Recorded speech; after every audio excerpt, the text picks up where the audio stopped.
சீமான் அவர்களின் புது உருட்டு புது ரூட்டு அப்படி எடுத்துக்கலாமா, எப்படி வேணா வச்சுக்கலாம். ஸோ சீமான் அவர்கள் புதுசா ஒரு ட்ராக் எடுத்து போறாரு. அது எந்த வகையில சரி அப்படிங்கறத அவ இப்ப புரிஞ்சுக்கிறாரா என்னங்கிறதையும், அடுத்த கட்டமா திமுகவினுடைய கூட்டணிக்குள்ளேயே பல சூனியங்கள் இருக்கு, நிறைய விஷயங்கள் நடக்குது அப்படிங்கறத எடப்பாடியார் சொல்றாரு. நீங்க எப்படி சொல்லலாம், உங்களுக்கு அருகதை இருக்கா அப்படின்னு ஆப்போசிட்ல இருந்து செம்ம விமர்சனங்கள் அவர் பக்கம் குவிஞ்சிட்டு இருக்க. காங்கிரஸ் திமுகவினுடைய மோதல் அப்படிங்கிறது இன்னைக்கான அரசியல் வட்டாரத்துல மிக அதிக அளவுக்கு பேசப்படுது.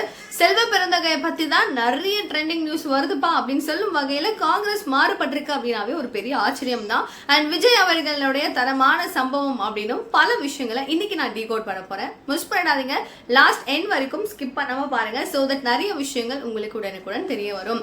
அனைவருக்கும் வணக்கம். நீங்க பார்த்துட்டு இருக்கிறது கல்கரி நியூஸ். என்ன தீபிகா.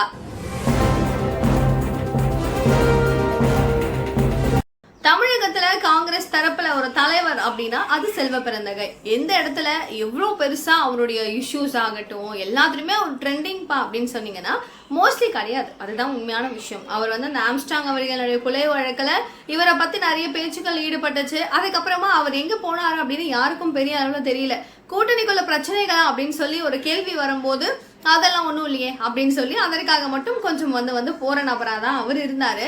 என்னதான் அவங்க காங்கிரஸ் கூடவே இருக்காங்க அப்படின்னாலும் பெரிய அளவுல இவர் மேல ஒரு ஈடுபாடு அப்படிங்கிறது அங்க இருக்கிறவங்களுக்கே இல்லாம தான் இருந்துச்சு. அண்ட் சமீபத்துல ஒரு மீட்டிங் ஒண்ணு நடக்குது. அந்த மீட்டிங்ல ஒரு நபர் சொல்றாரு, திமுக எங்களுக்கு ஆட்சியிலையும் அதிகாரத்திலையும் பங்கு கொடுக்கணும், அப்படி கொடுக்கல அப்படின்னா காங்கிரஸ் எனும் கிளி விஜய் எனும் கூட்டை நோக்கி பறந்து சென்று விடும் அப்படின்னு சொல்றாங்க. இதுக்கு கூட இருக்கிற ஒரு நபர்களும் கை தட்டி சந்தோஷப்படுறாங்க அப்படின்னா, உற்சாகத்துல இருக்கிறாங்க அப்படின்னா, அங்க எல்லாருடைய சம்மதத்தின் பேர்ல தான் அந்த நபரும் சொல்லியிருக்காரு. திடுதுப்புன்னு அவ்வளோ பேர் மத்தியில அவ்வளோ பெரிய ஒரு மேடையில எனக்கு என்னன்னு நான் பேசினா நல்லா இருக்குமா, பெரியவர்களுடைய சம்மதத்தோடு தான் அது நடக்குது அப்படிங்கிறது கூடுதலான ஒரு தகவலாகவும் இருக்கு. சோ அப்ப எல்லாருடைய இன்டென்ஷன் என்ன, விஜய் அவர்களை நோக்கி போகணும் அதுதானா அப்படின்ற ஒரு கேள்வி அங்க இருக்கு. இது என்ன ஆகுது, ஒரு கண்டென்ட்டா மாறுது. திமுகவுக்கும் காங்கிரஸ்க்கும் நடுவுல ஒரு பெரிய விரிசல் இருக்கு, இது எங்க வேணா போய் முடியலாம், இதுக்கப்புறம் அவ்வளவுதான், அவங்களுக்குள்ள பிரச்சனை வந்துருச்சு அப்படிங்கிறது அதிகமா எல்லா கட்சிகளும் பேச ஆரம்பிக்கிறாங்க. இந்த மாதிரி பேச ஆரம்பிக்கும் போது எடப்பாடியாரும் நோட்டீஸ் பண்ணி சொல்றாரு, ஆஹா போச்சே மாட்டினீங்களா, கூட்டணிக்குள்ளேயே பல பிரச்சனைகளா அப்படிங்கிற மாதிரி சில வார்த்தைகளை அவர் விட செல்வ பெருந்தகை என்ன சொல்றாரு அப்படின்னா, அதிமுகவினுடைய கட்சிக்குள்ள அண்ட் கூட்டணிக்குள்ள பல பிரச்சனைகள் இருக்கு. உங்களுடைய பிரச்சனைய உங்களுடைய முதல்ல போய் பாருங்க, உங்களுக்கு பின்னாடி நடக்கிற விஷயங்கள் என்னங்கிறத தெளிவா பாருங்க. அதெல்லாம் விட்டுட்டு எங்களுடைய கூட்டணிக்குள்ள என்ன பிரச்சனை அப்படிங்கறத பத்தி பாக்குறத பத்தி நீங்க பெருசா ஒன்றும் கவலை எல்லாம் ஒன்றும் பட தேவையில்ல, எங்களை பத்தி உங்களுக்கு என்ன கவலை அப்படின்னு சொல்லி டைரக்டாவே கேட்கிறாரு. எங்கள் கட்சி கூட்டணி மீதே இல்ல கட்சியின் மீதோ உங்களுக்கு எந்த விதமான கவலையோ எதுவுமே உங்களுக்கு தேவையில்லை. உங்களுடைய கட்சியை உங்க கூட்டணியை முதல்ல போய் பாருங்க. எங்களை பத்தி நீங்க யோசிக்கிறதோ எங்களை பத்தி விமர்சனம் பண்றதுக்கோ உங்களுக்கு எந்த விதமான தகுதியும் இல்லை அப்படின்னு சொல்லி செல்வ பெருந்தகை வெள்ளாசி விட்டாருன்னா பாத்துக்கோங்களேன். அந்த மாதிரி பயங்கரமா பேசியிருக்காரு. சோ இதுக்கப்புறமா மக்களையும் ரொம்ப தரைகுறைவா பேசுறாரு. மக்களை எல்லா மக்களையும் பிச்சைக்காரன்ற ஒரு வார்த்தையை எடப்பாடியார் பேசியிருக்காரு. இது ஒருமை கிடையாது, இது எல்லாரையும் தாக்கும் ஒரு வெப்பன் அப்படின்ற மாதிரிதான் செல்வ பெருந்தகை அவர்கள் குற்றச்சாட்டு மேல குற்றச்சாட்டா எடப்பாடியார் அவர்கள் மேல வைத்துக் கொண்டே இருக்கிறார். இந்த ஒரு சிச்சுவேஷன்ல காங்கிரஸை சார்ந்த ஒரு பெண் என்ன பண்றாங்க, திமுக கூட்டணி கட்சிகளையே செம்மைய விமர்சனம் பண்றாங்க. அது என்ன நடக்குது அப்படிங்கறதையும் பாப்போமா. செல்வ பெருந்தகை அப்படின்னு சொல்லும் போது ஜோதிமணி அக்காவை யாருக்கும் தெரியாமலாம் இருக்காது. சோ அவங்க என்ன பண்றாங்க, நான் வெளிநாடெல்லாம் போயிட்டு வந்தேங்க, இதுக்கெல்லாம் போயிட்டு வந்தேன் அப்படின்னு சொல்லி ஒரு பெரிய லென்த்தா பாத்தீங்கன்னா அவங்க ட்விட்டர் பேஜ்ல வெளியிட்டு இருக்காங்க ஒரு நியூஸ். எல்லாரையும் யாரையோ திட்டுறாங்கன்னு தெரியுது, யாரையா இருக்கும் அப்படின்னு உள்ள போய் படிக்கும் போதுதான் தெரியுது செந்தில் பாலாஜி. சோ திமுகவுல இவங்க எல்லாரும் இணக்கமா இருக்கிறாங்க, கூட்டணி கட்சியோட நாங்க இணக்கம் அப்படின்னு சொல்லக்கூடிய இவர்களுக்குள்ளேயே இவ்வளவு விரிசல் இருக்கா அப்படிங்கிறது இதை பார்த்ததுக்கு அப்புறமா தான் பல பேருக்கு புரிய வருது. சோ இதை என்ன நடந்தது, செந்தில் பாலாஜி என்ன செஞ்சாரு அப்படின்னு கேட்டீங்கன்னா, கழகத்தை நாடி வந்திருக்கிறார்கள் அப்படிங்கிற மாதிரி ஒரு கொஞ்சம் பேரை போட்டு அவங்கள வீடியோஸ் மாதிரி ஒரு போட்டோஸ் மாதிரி என்ன பண்றாரு செந்தில் பாலாஜி அவர்கள் விடுறாரு. சோ காங்கிரஸ் கழகத்தை நோக்கி அவங்களாம் வந்திருக்காங்க, அவங்களுக்கு நம்ம அடைக்கலம் கொடுக்கணும் அப்படிங்கிற மாதிரி செந்தில் பாலாஜி அவர்களுடைய வார்த்தை அப்படிங்கிறது காங்கிரஸ்குள்ள இருக்கிற நபர்களுக்கு குத்துது. ஏங்க கூட்டணியில இப்படிதான் இருக்கணும், கூட்டணிக்குன்னு ஒரு தர்மம் இருக்கு, கூட்டணினா இப்படிதான் இருக்கணும் அப்படிங்கிறது கூட அவங்களுக்கு தெரியாது. எங்க கழகத்தை நோக்கி வந்திருக்கிறார்கள், நீங்க பெருமையாவும் எங்களை கம்மியாவும் நீங்க எப்படி பேசலாம், அது தப்பா இல்லையா அப்படின்னு சொல்லிட்டு பயங்கரமா ஜோதிமணி அவர்கள் கிளிகிலே செந்தில் பாலாஜி அவர்கள் விமர்சனம் பண்றாங்க நிறைய. ஸோ இதை பார்த்ததுக்கு அப்புறம் ஒரு கட்சிகளுக்கும் ஆஹா சூப்பரா இருக்கே சம்பவம் அப்படிங்கிற மாதிரி தான் இருக்கு. என்னன்னா அதிமுகவில் உட்கட்சி பிரச்சனை, ஓபிஎஸ் இல்ல, டிடிவி தினகரன் இல்ல, இவரு முக்கியமான ஆளா நினைச்சிட்டு இருக்கிற செங்கோட்டையன் அவர்களும் அங்க இல்ல, முக்கிய ஆட்கள் யாருமே இல்ல அப்படின்னா அதிமுகவினுடைய நிலை என்ன அப்படிங்கிறது எல்லாருமே வந்து பயங்கரமா பேசிட்டு இருந்தாங்க. as we know இல்லையா? ஸோ இப்படி இவ்வளோ நீங்க பேசுறீங்கல்ல, எங்களுடைய பிரச்சனைகளை மட்டும் அட்ரஸ் பண்றீங்கல்ல, உங்க பிரச்சனையை பாருங்கங்க, உங்க கூட்டணியை பாருங்க அப்படின்னு சொல்லிட்டு தான் எடப்பாடியார் அவங்கள விமர்சனம் பண்ணியிருக்கிறாரு. இது பேக் ஃபயர் ஆயிட்ட செல்வ பெருந்தகை இவரை திரும்பவும் வச்சு நிறைய விஷயத்துல இழுத்து வச்சு பேசிட்டு இருக்காரு. இதுதான் தொடர்ந்து நடக்குது. சரி ஓகே தீபிகா, அதெல்லாம் விடு, மேட்ருக்கு வா அப்படின்னு கேட்டீங்கன்னா விஜய் தானே, சீமான் தானே வார. சீமான் அவர்கள் என்ன சொல்றாரு, செல்வ பிறந்தகை பார்த்து ஒரு இடத்துல பேசிட்டு இருக்காரு.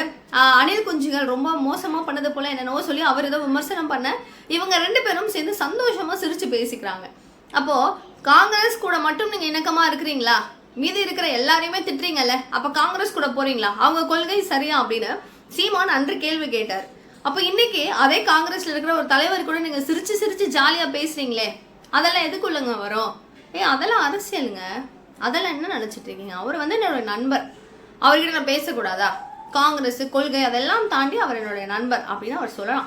பட் அதெல்லாம் முடிச்சுட்டு ஒரு செய்தியாளர் ஒருத்தர் கேட்கிறாரு, சார் உங்களுக்கும் விஜய் அவர்களுக்கும் ரொம்ப பிரச்சனையா இருக்கே, அது எப்பதான் முடியும்? உங்களுக்கு அவரை பார்த்தாவே நிறைய விமர்சனம் வைக்கணும் போல தோணுதாங்கிற கேள்விகள் வரும்போது, அடே ஏன்பா நீங்க இப்படிலாம் பேசிட்டு இருக்கீங்க, அதெல்லாம் ஒன்றும் கிடையாது, எங்களுடைய பிரச்சனையெல்லாம் வந்து நீங்க அப்படியே பெருசாக்கி விட்டுருவீங்க போல, அண்ணன் தம்பி அப்படிங்கிற இந்த உறவே முறிச்சு விட்டுருவீங்க போலயே, அதெல்லாம் ஒன்றும் இல்லை. ஒரு தம்பி வந்து தப்பா போறான், ஒரு தப்பான பாதையில போறான் அப்படின்னா திருத்த வேண்டிய கடமை அப்படிங்கிறது அண்ணனுக்கு இருக்கு. அண்ணன் தம்பியா பழகிட்டு இருக்கிற எங்களை பிரிச்சிடாதீங்க, எங்களை வந்து விமர்சனம் பண்ணாதீங்க. ஏதோ ஒரு இடத்துல அப்படி இப்படி போறத நான் இல்ல தம்பி விஜய் அப்படி போக கூடாதுப்பா, இப்படிதான் இருக்கணும் அப்படிங்கிற மாதிரி நான் சொல்லி கொடுத்துட்டு இருக்கேன். இதுக்காக எனக்கும் அவருக்கும் ரொம்ப வருட பிரச்சனை மாதிரி எதுக்குங்க போர்ட்ரே பண்றீங்க? அப்படியெல்லாம் கிடையாது. அண்ணன் தம்பியை சரி செய்யணும், அதுதான் வந்து உலக நீதி, அதுதான் கட்டாயம், அதை நான் பண்றேன் அப்படிங்கிற மாதிரி டோட்டலா மாத்திட்டாரு. இங்க தாங்க ஒரு டவுட்டு, அணில் குஞ்சு அவர் யாரு சொல்றதுக்கு? களத்துக்கு உன்னை யார் வர சொன்னது? செக்யூரிட்டி கூட கேட்டிருக்க மாட்டானே. அந்த அளவுக்கு மோசமா விமர்சனம் பண்ண சீமான் அண்ணன் அவர்கள் விஜய் அவர்களை பார்த்து இவ்வளவு கூற்றுகள் செய்ததுக்கு பின்பு என் தம்பி நான் வழி நடத்தினேன் அப்படின்னு சொல்வது எந்த விதத்தில் நியாயம் அப்படிங்கிற கேள்விதான் அதிகமா இருக்கு. யோசிச்சு பார்த்தோம் அப்படின்னா யாரோ சொல்லியிருப்பாங்க, யோசிச்சு பாருங்களேன். இங்கே பாருங்க, நம்மளே நிறைய வீடியோஸ்ல பேசியிருக்கோம், விஜய் அவர்களை விமர்சனம் பண்றது தப்பு கிடையாது, அங்க ஒரு கன்சர்ன் வந்துடக்கூடாது.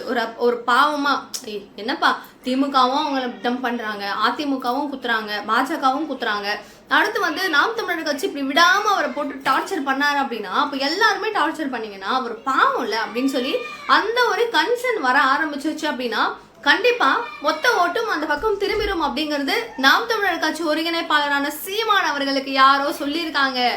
அதுதான் இவருடைய மாற்றத்திற்கான காரணம் அப்படின்னு சொல்லி பல பேருடைய மெசேஜஸை பார்க்க முடியுது. ஸோ இப்போ இவரா யாராவது சொல்லியிருக்கலாம், இல்லையா அவரே புரிஞ்சிருக்கலாம், ரெண்டுத்துல ஏதோ ஒன்று நடந்திருக்கு. ஸோ விஜய் அவர்களை சும்மா விமர்சனம் பண்ணதுனால நம்மளுக்கு பிரோஜனம் இல்லை. போக போற ஓட்டு அப்படியோ இப்படியோ இல்லை அவர் என்ன வந்து பண்ணிட்டு போட்டோம், நம்ம ஜெயிக்கிறதுக்கான யுக்திகள் என்ன அப்படிங்கிறத சீமான் பார்க்கணும் அப்படிங்கிற தெளிவு அவருக்கு கிடைச்சிருக்கோம் அப்படிங்கிற ஒரு சந்தேகமும் எழ ஆரம்பிச்சிருக்கு. இது கூட விஜய் அவர்களுடைய கரூர் ஸ்பீச் எப்படி இருக்க போகுது? வேற மாதிரி இருக்க போதில்ல, மாசா இருக்க போதில்ல, சூப்பரா இருக்க போதில்ல அப்படின்னு சொல்லிட்டு எல்லா ஊடகங்களும் வெயிட் பண்றாங்க. ஏன்? எல்லாரும் திமுக ஆதரவாளர்களும் இருக்காங்க, அதிமுகவுக்கு சப்போர்ட்டரும் இருக்காங்க, பாஜகவுக்கு சப்போர்ட்டரும் இருக்காங்க.